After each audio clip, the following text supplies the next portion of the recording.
La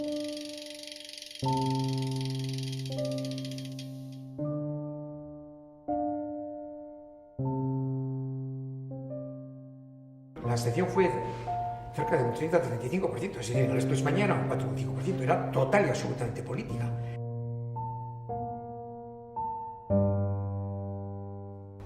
O sea, frente a los porcentajes enormes de aprobación de la Constitución en tres partes, en Euskal Herria hubo un 41% de votos sí, bueno, tampoco es irrelevante, y luego los votos noes y sobre todo la abstención fue cerca de un 30-35%, es decir, en el resto de España era un 4,5%, era total y absolutamente política.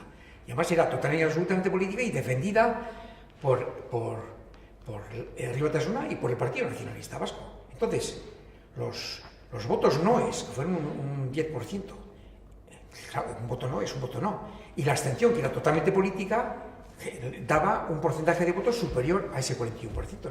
La Constitución ha sido siempre ilegítima y ellos lo saben perfectamente.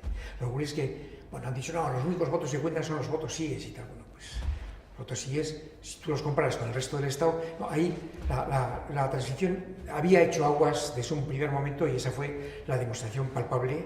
Y luego, claro, hay otra demostración palpable.